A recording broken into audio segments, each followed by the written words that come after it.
Hi, I'm Christine McKay with Northridge Publishing, and we're here once again with our very own Jen Gallacher. I invited Jen here to talk a little bit about the upcoming Scrapbook Trends issue.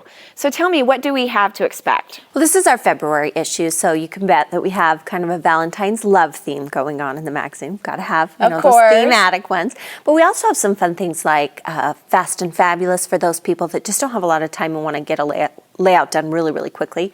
We have multiple photos. I know a lot of people get frustrated when they take like 20 pictures of an event and then they see a layout with just one little photo. So it's nice to see layouts with lots of different ones. We have our typical articles, our new how-to, our real life, and our mini albums. We always have those in every single issue. I'm so excited about the how-to because I think that so many people out there they see these great techniques in the magazine and they want to know step by step how to do them. Exactly, and it's fun because when we decided to do it, it was for that very reason. And frankly, I'm thrilled to be able to play with new products and new techniques. So I love writing the articles. So I'm glad you're enjoying it. Oh, I'm thrilled. I can't wait for all the upcoming issues. Thank you. So tell me, what were some of your personal favorites or things that you noticed in this particular issue? You know, I'm not sure why I noticed this, but just flipping through it just the other day, it was all the little details, the misting, the punching, the die cutting. People are so creative, and I just felt completely inspired by this issue.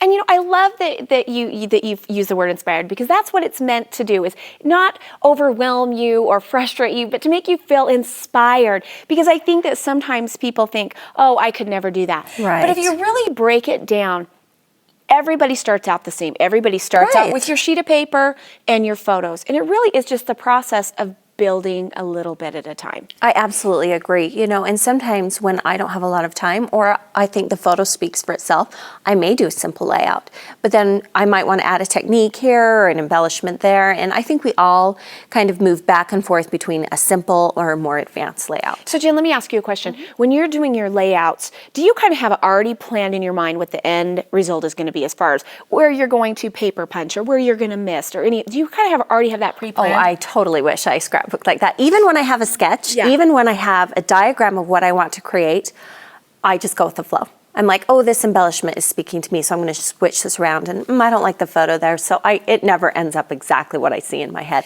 I still enjoy it, but it's different. And I think that is so important, because I think that if I looked at these, these wonderful layouts in the magazine and thought, I'm going to sit down and create one, I would be overwhelmed. And I know that for me, I'm the same way. I start with the basics, the sheet of paper, the layout of my photos.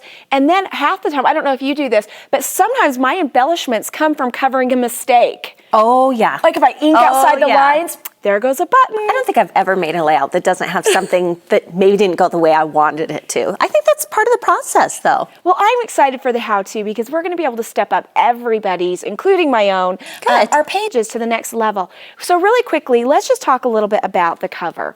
Okay, this cover was really fun because we actually held a contest to decide the cover. We provided the photo, and then we let people create on their own.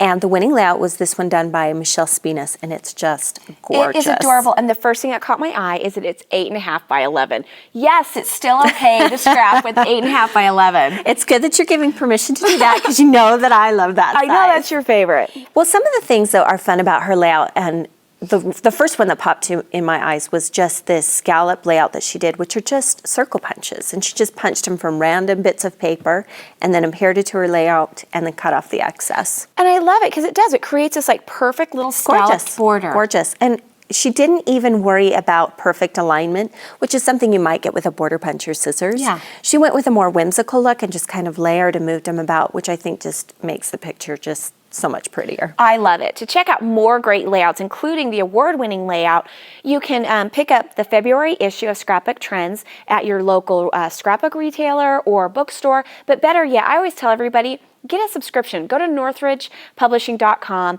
sign up for a subscription, because it's great, because it just comes right to your door. As soon as the catalog comes to us, we send it out to you. So go ahead and take a look, and we'd love to see some of your submissions, and you can simply go online as well to look at the upcoming calls that we have.